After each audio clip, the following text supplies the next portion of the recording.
मैं आज आप सबको बताऊंगी 5 ऐसे हेयर केयर टिप्स जिससे आप पा सकते हैं सेलिब्रिटीज जैसे शाइनी, ग्लॉसी, अच्छे से बाउंसी हेयर। तो उन 5 हेयर केयर टिप्स को आप ध्यान से सुनिए और फॉलो करिए अपनी हेयर केयर लाइफ में, जिससे आपके हेयर्स हो जाएं बहुत ही ज्यादा सुंदर और अच्छे जिसमें कोई प्रॉब्लम ना हो, ना तो स्प्लिट एंड्स हो, ना तो डैंड्रफ हो, ना फ्रिजीनेस हो, ना ही हो कोई रूखापन।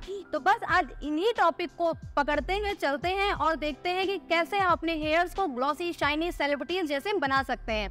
तो सबसे पहले आप सबका स्वागत है आपके अपने YouTube चैनल पे, जहाँ पे मिलता है आपको अच्छा सा प्रोडक्ट्स के review, home remedies, DIY remedies और बहुत ढेर सारा नॉलेज, जिससे आप अपनी हेल्थ को, अपने स्किन हेल्थ को, अपने हेयर की हेल्थ को बहुत अच्छे से सुधार सकते हैं, डेवलप कर सकते हैं और अपना ध्यान रख सकते हैं। तो आइए चलते हैं आज के टॉपिक की तरफ। आज का टॉपिक है कि ऐसी 5 टिप्स अपनी लाइफ में आपको इंक्लूड करनी है जो आपके हेयर्स को बहुत अच्छे से शाइनी और ग्लॉसी बना देंगे। होता ये है, हेयर की केयर थोड़ी सी टफ होती है अगर हम उसको अच्छे वे में नहीं लेते हैं तब।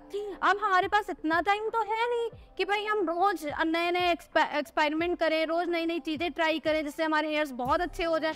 तो हमें क्या करना है, हमें कुछ अपने डेली रूटीन में छोटे से चेंजेस करके अपने हेयर्स को बहुत प्यारा सा बना लेना है। तो पहली टिप है शैम्पू, मतलब बाल धोने से हम शुरू करते हैं। आप सबको पता होगा कि जब हम शैम्पू चूज करते हैं तो हम इतना ध्यान नहीं रखते। मैं अपनी पर्सनल बात करती हूँ, जब मुझे पहले चीजें नहीं पता थी तो मैं जब शैम्पू लेने जाती तो मुझे ऐसा लगता था बालों में लगाना है, धुल ही तो देना है, भाई इसको कौन सा लगा के रखना है जो मेरे बाल खराब हो जाएंगे। पर ऐसा नहीं है, ये आपकी फर्स्ट लेयर होती है बालों की, जो आपके बालों को हर चीज से प्रोटेक्ट भी करती है, गंदगी को बाहर भी करती है और आपके बालों में शाइन कितनी रहेगी ये भी यही डिसाइड करती है। जैसे घर होता है ना, उसकी नींव बहुत मैटर करती है। अगर नींव ही मजबूत नहीं होगी तो आपका घर कभी दीवारें उस पर टिक ही नहीं पाएंगे। वैसे ही होता है हमारा शैम्पू। तो अपने शैम्पू को सबसे पहले अपने बालों के टेक्सचर के अकॉर्डिंग, अपने बालों की स्टाइलिंग के अकॉर्डिंग, अपने बालों के प्रॉब्लम के अकॉर्डिंग ही चूज करें। जैसे आपको डैंड्रफ है तो आप एंटी डैंड्रफ शैम्पू चूज करें। अगर आपके बाल फ्रीजिंग है तो ऑयल शैम्पू चूज करें। मार्केट में ऑयल बेस्ड शैम्पू भी अवेलेबल है। अगर आपके बालों में देख रहे हैं बहुत ज्यादा रूखापन है, बहुत ज्यादा ट्रैंगल हो रहे हैं, बहुत ज्यादा फ्रिजीनेस हो रही है, तो आप ऐसे शैम्पू यूज कर सकते हैं जिसमें कंडीशनर मिक्स होता है ना, शैम्पू प्लस कंडीशनर शैम्पू आप लोगों ने सुना होगा, वो शैम्पू आप यूज कर सकते हैं।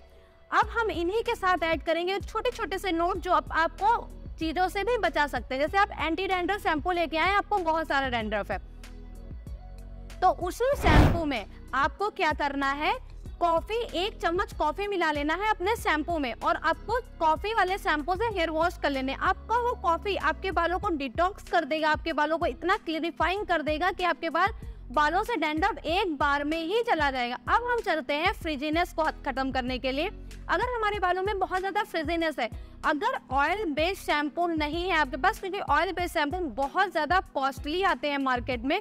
मोरक्कन ऑयल का शैम्पू आई थिंक 950 के आसपास आता है, 1100 का शैम्पू आता है, ये सब थोड़ा सा कॉस्टली पड़ जाता है। तो आप अपने रेगुलर शैम्पू को भी बहुत अच्छे से ऑयल शैम्पू में कन्वर्ट कर सकते हैं। जी हाँ, मैं आपको बताने जा रही हूँ एक छोटा सा चीट। आपको क्या करना है, अपना शैम्पू लेना, जितना आपके बालों में शैम्पू लगेगा उसी में आपको 1 चम्मच ग्लिसरीन मिला लेना। फर्स्ट वॉश आप कर लीजिए सिंपल शैम्पू से, दूसरे वॉश जब दोबारा आप शैम्पू लगाते हैं तो उसमें 1 चम्मच ग्लिसरीन मिला दीजिए। ग्लिसरीन में होता है हाइलुरोनिक एसिड, जो आपके बालों को डिहाइड्रेट करने से बचाएगा, पूरी तरह से हाइड्रेट करके रखेगा और मॉइस्चराइजर जो आपके बालों का होगा, स्कैल्प का होगा, वो भी लॉक करके रखेगा। और जब आप बाल ड्राई आपके होंगे तो आप देखेंगे वो बालों में शाइन, वो ग्लॉसीनेस बरकरार है।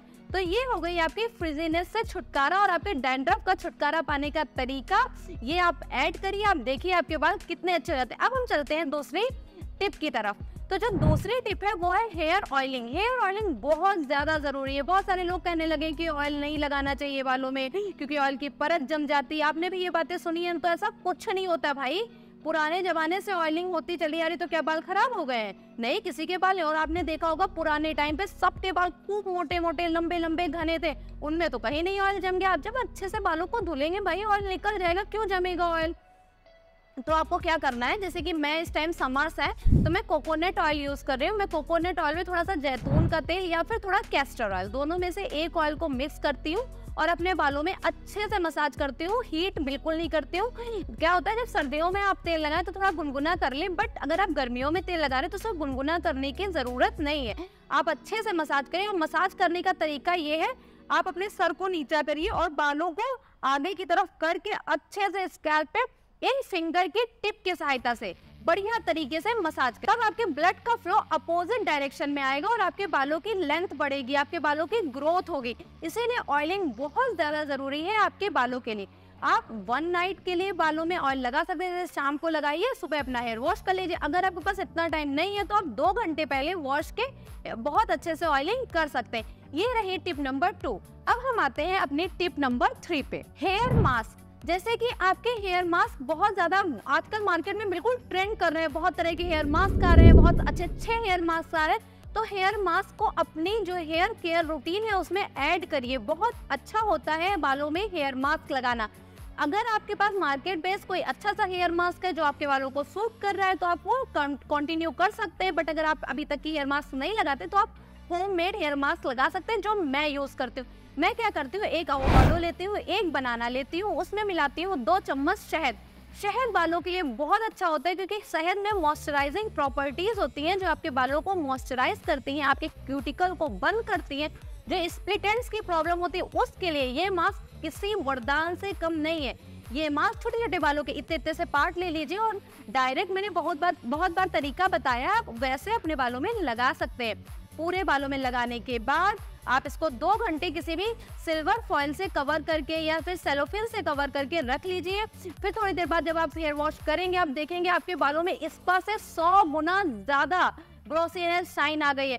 हनी बहुत जरूरी है आपके बालों के लिए। अगर आपको स्प्लिट एंड्स हो गई तो मैं एक टिप बताऊंगी आप लोगों को। आपको क्या करना है, अपने सारे बाल लेने हैं, अगर पूरे बालों में पॉसिबल नहीं तो स्प्लिट एंड्स हमेशा नीचे होते हैं। आपको क्या करना है, इसमें हनी का चोटी कर लीजिए ऊपर से और इतने में हनी से मसाज कर लीजिए। 2 घंटे लगे रहने दीजिए और 2 घंटे बाद इतने ही बालों को वॉश कर लीजिए। बहुत इजी तरीका है और ये इजी तरीका आपके बालों से पूरी तरह से स्प्लिट एंड्स गायब करने की क्षमता रखता है। तो ये हो गया आपके हेयर मास्क और हेयर मास्क को लगाने का तरीका, साथ साथ में एक छोटी सी चेंज जो अपने बालों के साथ आप कर सकते हैं। अब हम चलते हैं टिप नंबर 4 की तरफ। टिप नंबर 4 भी आपके स्प्लिट एंड्स पे ही डिपेंड करती है। कभी भी आपको सलून नहीं जाना है स्प्लिट एंड्स कट कराने। ये बहुत वर्स्ट तरीका होता है जो आपके बालों के क्यूटिकल्स को पूरी तरह से ब्रेक कर देता है। आप लोगों में ने इतने में से बहुत से लोगों ने स्प्लिट एंड्स ट्रीटमेंट सलून्स में लिए होंगे। सलून्स में कैसे होता है मैं बताती हूँ। बालों को लेते हैं इतनी छोटी सी लेयर, बहुत लोगों ने कराया होगा, और बालों को अच्छे से ट्विस्ट कर देते हैं। ट्विस्ट करने के बाद बालों को ऊपर करते हैं और सीजर की मदद से, जैसे ये सीजर है, उसको ऐसे ऐसे करके आपके बालों को निकालने, फिर स्प्लिट एंड्स कट करते हैं। आप लोग खुद सोचिए, वो जो सीजर है आपके बालों में अगर अपोजिट डायरेक्शन में चल रही तो आपके बालों की स्ट्रेंथ कम नहीं होगी बल्कि आपके बालों की रफनेस बढ़ जाएगी। एक धागा लीजिए, धागे को अगर आप ऐसे करते हैं तो उसमें तह बनती है, लेकिन अगर धागे को उल्टा पकड़ के आप ऐसे ऐसे करेंगे तो धागा खुलेगा ना हर जगह से। तो स्प्लिट एंड्स का ट्रीटमेंट सलून्स में लेना बिल्कुल बंद कर दीजिए। हेयर का देखिए बेस्ट ट्रीटमेंट होता है हमारे घर में, बेस्ट औषधि होती है हमारे घर में। कोशिश करिए हेयर्स के जितने भी काम है वो आप घर पे करिए। दूसरी चीज है, अगर आपके बहुत स्प्लिट एंड्स हो रहे हैं तो हर 3 महीने पे 3 इंच गिन के, मतलब 1 2 3 इंच ही बाल कट कराइए। 3 इंच से ज्यादा हेयर कट नहीं कराइए, क्योंकि अगर आपने हेयर कट ज्यादा कराया तो आपकी ग्रोथ में भी टाइम ज्यादा लगेगा। जब आप 3 इंच बाल कटाते हैं तो 6 इंच बाल बढ़ते हैं। ये एक बहुत साइंटिफिक रीजन है। तो आप समझ गए कि हेयर की कटिंग कैसे करानी, वो आप घर पे भी कर सकते हैं, कटिंग आप सैलून में भी करा सकते हैं, जैसे आप कंफर्टेबल हैं। अब हम आते हैं अपने 5वीं टिप पे। बहुत से लोगों को पसंद है सीरम लगाना, कंडीशनर लगाना, पर क्या सीरम और कंडीशनर सही है हमारे बालों के लिए? बिल्कुल सही है। कोई चीज हमारे बालों के लिए खराब नहीं होती अगर वो हमारे बालों के लिए बनी है, क्योंकि कोई भी ब्रांड हो, कोई भी इन्फ्लुएंसर हो या कोई भी हो, आपको अगर कुछ बताता है ना तो उसका बहुत मन यही करता है कि ये आपको फायदा करे। भाई फायदा करेगा आप तभी तो तारीफ करेंगे ना, बट कोई आपके बालों को हार्म करने के लिए कोई चीज नहीं बनाता है। तो वैसे सीरम और कंडीशनर आपके बालों के लिए बहुत अच्छे हैं, बट अगर आप उनका सही से यूज नहीं कर रहे हैं तो आपके लिए वो हानिकारक भी साबित हो सकते हैं। जैसे कंडीशनर भी आपके बालों को हाइड्रेट करते हैं, सीरम भी आपके बालों को हाइड्रेट करता है। आपने शैम्पू किया, आप कंडीशनर यूज कर रहे हैं, ठीक है कोई बात नहीं, आप यूज कर लो कंडीशनर, लेकिन उसके बाद अगर आप सीरम यूज कर रहे हैं तो आपके बाल एक्स्ट्रा हाइड्रेट, एक्स्ट्रा ऑयली हो जाएंगे, जो बाहर की डस्ट को अपनी तरफ अट्रैक्ट करेंगे, उन पे एक डस्ट की परत को चढ़ने पे मजबूर कर देंगे, जो कि आपके बालों को वीक कर देंगे, जो आपके बाल जड़ से निकलना स्टार्ट हो जाएंगे। तो जब भी आप कंडीशनर लगाते हैं, कोशिश करिए आप सिरम अवॉइड करें। देखिए, मेरा मानना ऐसा है कि अगर आप स्टाइलिंग करते हैं, स्ट्रेटनर यूज कर रहे हैं, कर्लर यूज कर रहे हैं, तो आप सिरम लगाइए, वो आपको हीट से प्रोटेक्शन देता है। बट आप रेगुलर यूज में सिरम को अपने ऐड ना करिए, क्योंकि हर वॉश के बाद सिरम लगाना मेरे लिए बिल्कुल भी बेनिफिशियल नहीं रहा। इससे आपके बाल ऑयली और चिपचिपे हो जाएंगे। आप कंडीशनर यूज कर सकते हैं।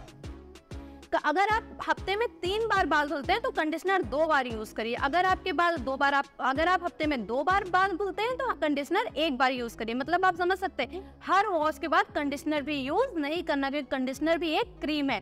तो जब आप किसी चीज को बहुत सही तरीके से यूज करेंगे, किसी चीज को बहुत अच्छे से अपनी लाइफ में इंक्लूड करेंगे, तो वो बहुत अच्छे से इफेक्ट भी देगा। मेरी इन बातों को ध्यान में रखते हुए आप बहुत अच्छे से अपने हेयर्स की केयर कर सकते हैं, अपने हेयर्स को शाइनी, ग्लॉसी, बाउंसी भी बना सकते हैं। होप आई थिंक ये इन्फॉर्मेशन आपके लिए बहुत बेनिफिशियल साबित होगी। मिलते हैं अपने नेक्स्ट वीडियो में। Bye bye.